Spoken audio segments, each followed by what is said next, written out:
So, Namaste. This is me, Arun Prakash Sigdal. I'm the student at Kathmandu University of M.Ed in English Language Teaching. So, today I'm going to present you on a topic. Is it's called the interrelation of language teaching and testing. So, in this topic, in this overall slide, we will going to explore the relationship between teaching and testing, how these are connected, and how testing will create an effect to teaching and teaching to testing. So, without any further ado, let us start.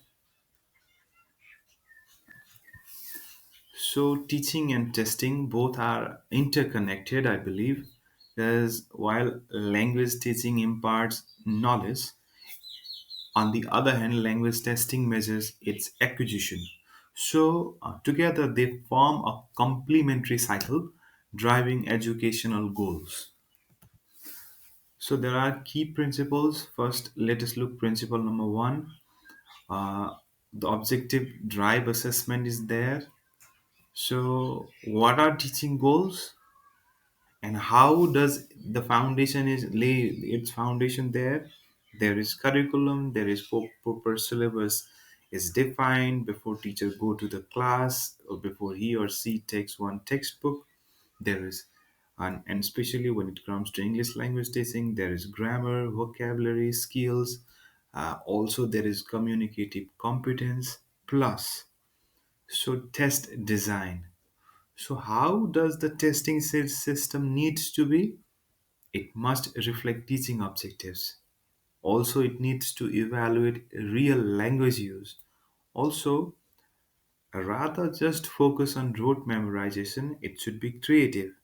Critical thinking needs to be there. So these kind of test design need to be happen. So uh, test should align with teaching goals, of course. If teaching focuses on communication, test must assess communicative ability. So the next, if we see the case study, you can see the clear mismatch in the context of Nepali public school or where those English textbooks have been taught. Because in if this is the place where I'm currently working on as a public school teacher. So um,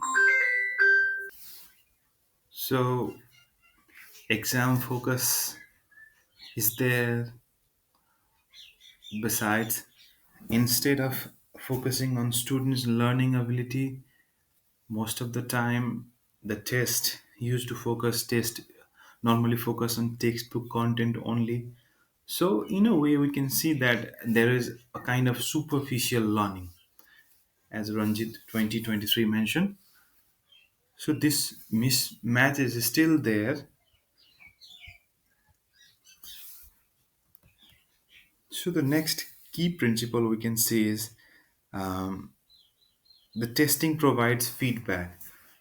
So, what does this means? There are three kinds of um, uh, way we can see. Like there is one diagnostic tools. When it comes to testing, that it identifies strengths and weaknesses. Also, it is there to informs instructions. So that will guide you future teaching strategies when it comes to the teaching in or outside the classroom.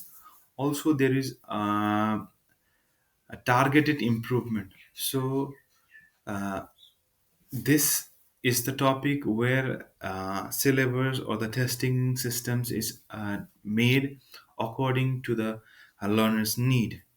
Maybe the students of different needs need different kind of syllabus testing systems. Not one syllabus can fits all students. So these test results are crucial for teachers to adapt and refine their methods, ensuring students' progress. So there is one topic called the WASPAC effect also. So we can see the impact of testing. There is a WASPAC effect. So uh, it is the WASPAC effect. So, what is Wasbach effect? So there is a saying called "what is tested often become what is taught." So what Wasbach effect is something like it is the influence that testing has on teaching and learning. So it can be either positive, it can be either negative. If we see the positive Wasbach, it encourages communicative tasks, it promotes problem solving skills. So example can be speaking writing exams lead to active classroom dialogue. So while when it comes to negative aspect, it focuses on grammar translation and memorization. It limits practical language use. Example is rote exam lead to teaching for the test, not for proficiency. So there is the dynamic cycle is there, and the continuous improvements needs to be done. So the cycle is the testing measures progress, outcomes refine teaching, adjust goals and repeat, teaching sets goals. So teaching sets goals, testing measures progress, and outcomes refine subsequent teaching. So this is a constant loop of accountability and enhancement. So from these previous slides, what we can see that the teaching and testing need to be aligned, they need to come together. And if we again revisit the Nepali classroom, there need to be aligned. Teaching and testing need to go together.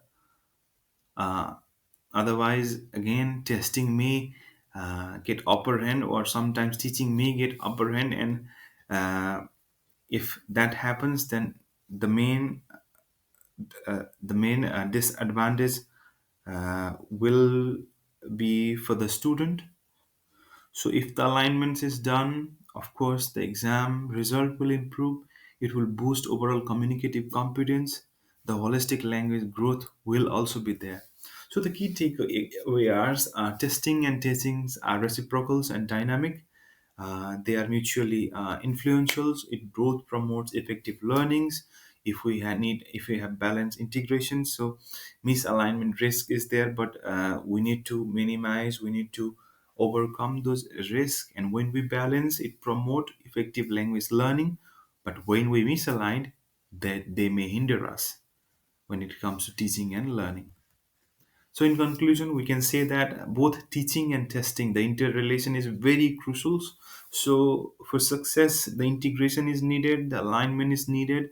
So, for every educators and curriculum designers, integrating teaching and testing thoughtfully is paramount. That ensures the learners develop not just knowledge but genuine practical language competence for their future. So these are the references I took while making this presentation slides. Thank you everyone to bearing up with me, and I hope you got some ideas, some insights from my slides. Thank you everyone. Namaste.